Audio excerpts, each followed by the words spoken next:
we've gone over how to use a Bitcoin wallet, and we've gone over a couple of the types of Bitcoin wallets. Unfortunately, though, Bitcoin is still new to most, just like the internet was back in '99, and people are giving away their credit card numbers on fake websites back then. So you still need to be very careful on how you use your Bitcoin and how you use your private keys. Back in December, Bloomberg was doing 12 days of Bitcoin. And on one of the shows, Street Smarts, the host was giving away Bitcoin wallets with $20 loaded up on them. And the wallets, they were paper wallets. They looked just like this. There was a public key, the Bitcoin address, and a private key. And he was giving them around to everybody. And when he gave it to one of the other people on the panel, he opened it up and he was like, "Oh wow, this is my Bitcoin wallet." And of course, we're all new to this. So he turns it around to the screen and he's like, "So that's my account, right? That's my account." Sure enough, somebody at home watching, there's millions of people watching, somebody freeze frames this image.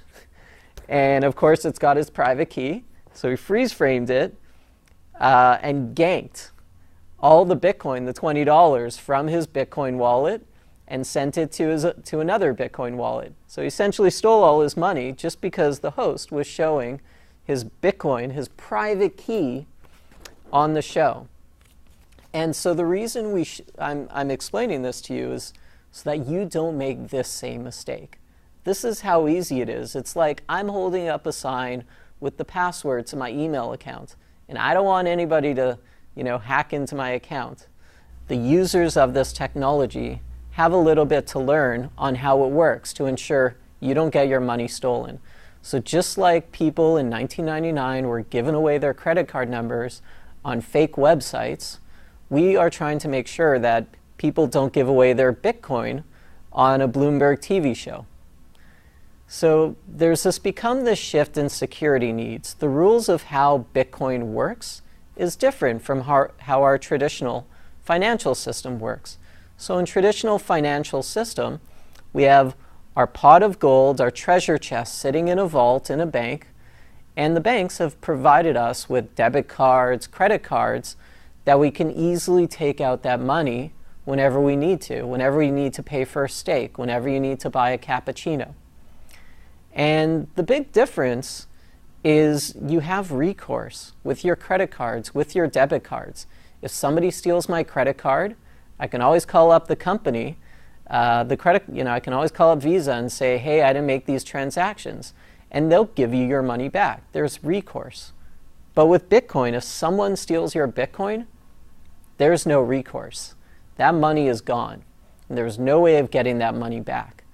So a lot of people in the Bitcoin space are creating ways to set this all up perfectly so that we're able to have your money sitting in a vault, that can't easily be taken out, but yet you still have some money set aside where you can spend it day to day. And that's where a lot of the shift in the Bitcoin security is coming. So they've separated this concept of a hot wallet, where maybe you have $100 sitting in your hot wallet, and that's easily accessible. Just like you have cash sitting in your wallet. You've gone to the ATM, you have some money to spend day to day.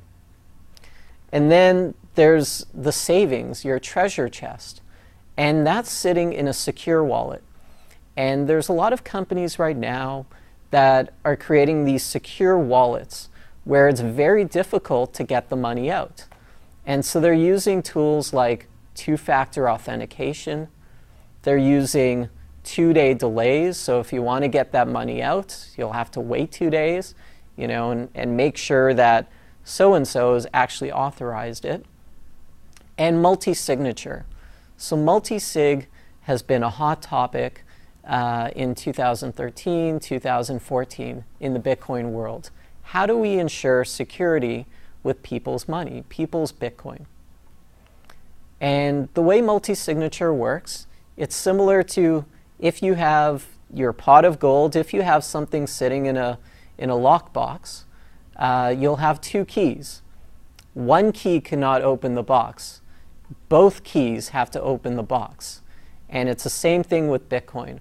Multi-signature wallets require 2 or 3 signatures, two separate accounts to sign that transaction to have the money go out. And this has been a huge innovation, a huge push in the Bitcoin world recently to ensure the security with people's money. So that's multi-sig technology.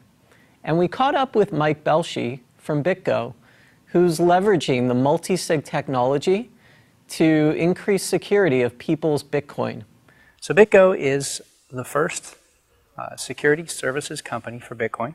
We're trying to make Bitcoin secure for everyone, to build applications, to use, to trust, and just to make it easy for the next generation. Multi-signature is what enables us to protect your Bitcoin on your computer, even though you're facing 24/7 threats from malware and attackers. It's kind of like a joint checking account. Instead of having one signature that's required in order to authorize a check, you might need 2. Another analogy would be a bank vault. You go into a safety deposit box, the banker enters a key, and you enter a key, and those 2 together are able to unlock your funds. Well, anyone that's got Bitcoins that's interested in securing them should use BitGo, because it is, I think, the most secure multi-signature Bitcoin wallet available today. But more specifically, we're really targeting businesses. We want to make it so that Bitcoin is usable not just for all consumers, which is an important part of the Bitcoin ecosystem, but also for businesses to get in and get involved. The thing which it also adds is the ability to layer on new services on top. So I've been calling this multi, which is, you start with multi-sig, and then you get to multi-user, which is where actually that second signature, you need to send it to your colleague or your coworker to do an approval of a transaction, but there's a human getting involved there before the signature is applied. Spending limits, there's a number of things you can just apply on top once you've got the multi-sig base. So multi-sig, multi-user, and then the next one is multi-institutional. So we actually have a number of customers that they need to have audits done, right? And they need to have like a whole nother company that's making sure that the principals of this company that's holding this money is spending it appropriately. So they use multi-organizations to approve transactions. Security is going to be something that gets institutionalized. It becomes a professional matter. It's a discipline.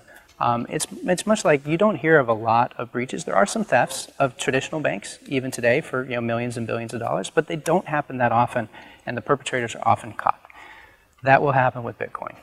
It's just that we haven't built the infrastructure yet, and so that's what we're building.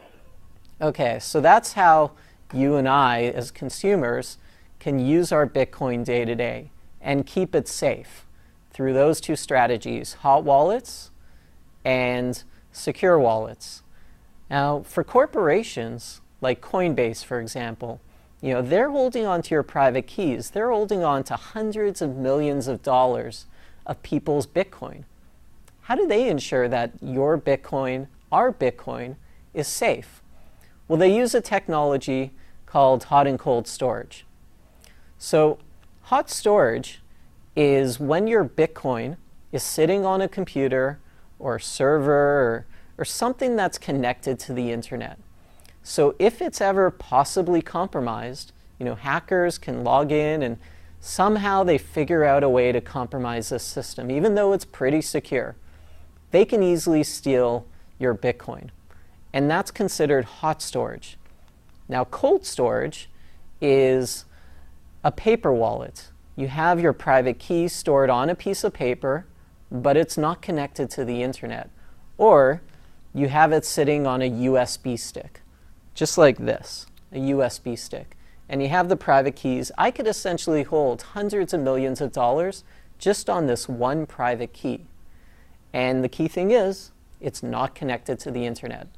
So that would be considered cold storage.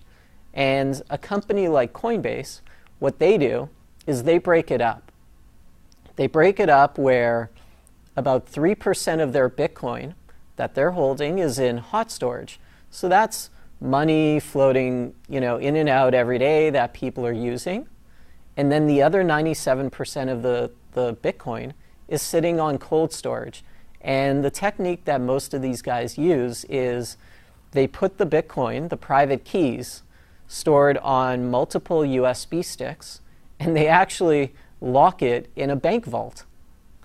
And, so it's very difficult to get that Bitcoin in and out, but it's definitely impossible. The only way a hacker can go and steal that 97% is break into the bank vault and then figure out where those USB keys are and steal that money. So of course that's much more difficult for hackers to steal. And these are different techniques, these are different ways that people are storing their Bitcoin.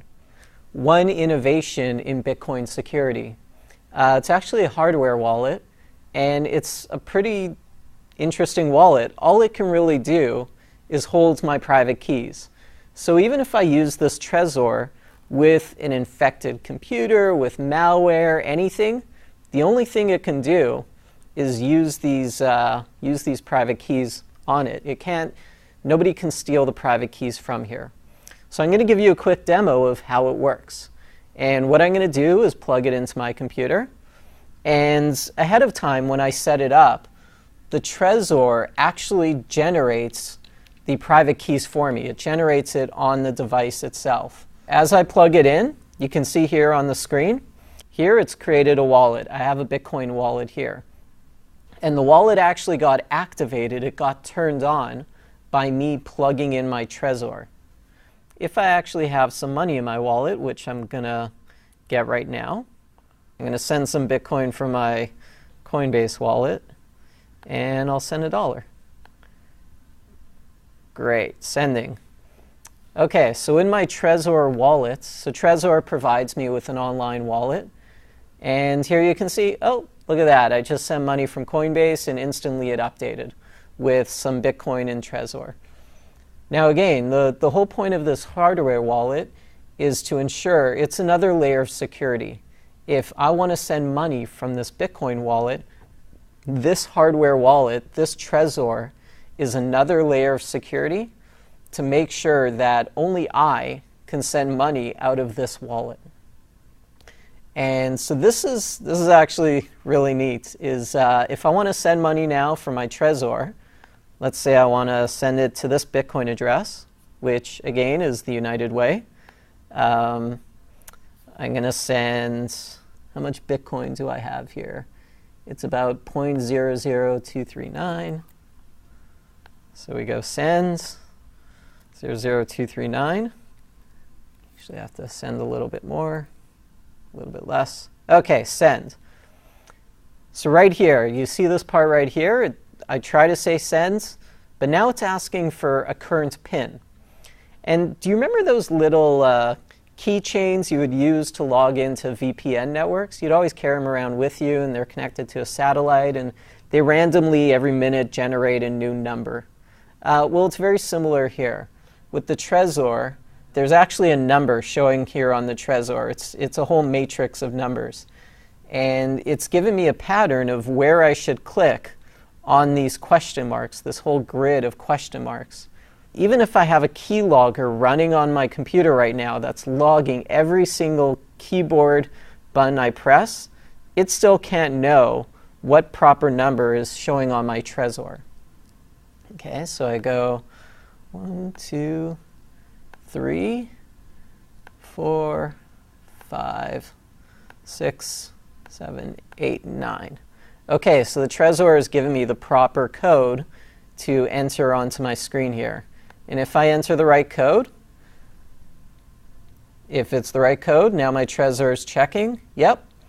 And it won't actually send the money just yet. The next step I have to do is actually press the button on the Trezor.